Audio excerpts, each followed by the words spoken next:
চারজন ৬টি করে প্রশ্নের উত্তর দিলেন। বিশেষ কিছু নয়, ভারত পাকিস্তানের মতো বড় কোনো ম্যাচের আগে যে প্রশ্নগুলো ঘুরে ফিরে আসে সেগুলোই।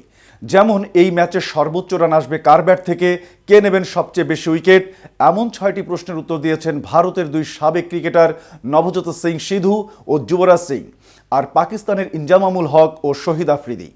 কিন্তু মূলত কি বললেন এই তারকারা, আরও বিস্তারিত থাকছে প্রতিবেদনের বাকি অংশে।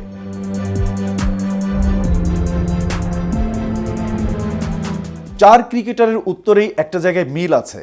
কেউই নিজের দেশের বাইরে কোনো ক্রিকেটারকে বাছাই করেননি। এই যেমন সর্বোচ্চ রান সংগ্রাহক কে হবেন, এই প্রশ্নে শুভমান গিলকে বেছে নিয়েছেন যুবরাজ সিং। সিধুর পছন্দ রোহিত শর্মা, আর আফ্রিদি ও ইনজামামের পছন্দ একজনই, বাবর আজম। তাদের মধ্যে দারুণ ছন্দে আছেন গিল। ইংল্যান্ডের বিপক্ষে ৩ ম্যাচের সর্বশেষ ওয়ানডে সিরিজে গিলের সর্বনিম্ন রানের ইনিংসও ছিল ৬০। রোহিতও এই সিরিজে একটি সেঞ্চুরি পেয়েছিলেন, তবে বাবর সেই অর্থে ছন্দে নেই। সর্বশেষ ২১ ইনিংসে কোনো সেঞ্চুরি নেই বাবরের। এই ম্যাচে সবচেয়ে বেশি উইকেট কে নেবেন? যুবরাজ মনে করেন চোট থেকে ফেরা মোহাম্মদ শামি হবেন সর্বোচ্চ উইকেট শিকারী।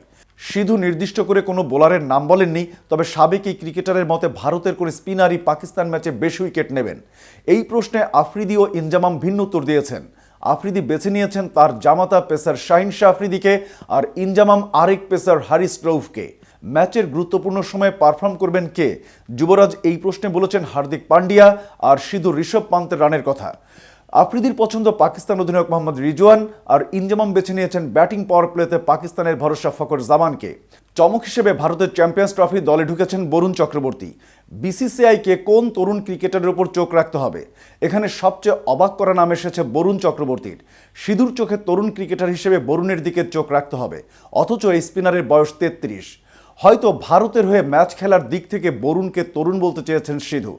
ভারতের হয়ে এই স্পিনার ম্যাচ খেলেছেন ১৯টি। যুবরাজ এখানেও টেনেছেন গিলকে। আফ্রিদি ও ইনজামামের পছন্দ সৌদ শাকিল। টেস্টে পাকিস্তানের অন্যতম সেরা এই ব্যাটসম্যান ওয়ানডেতে এখনও তেমন কিছু করতে পারেননি। ১৭ ম্যাচ খেলে 50 করেছেন 3টি। বুমরা নেই, ভারতের হয়ে বাড়তি দায়িত্ব নিতে হবে মোহাম্মদ শামিকে, বিশেষ করে নতুন বলের প্রসঙ্গ উঠলে আবার শাহিন আফ্রিদিকেও মাথায় রাখতে হবে। শামি আর শাহিনের মধ্যে কার প্রভাব ম্যাচে বেশি থাকবে? আফ্রিদি এগিয়ে রাখেননি কাউকেই।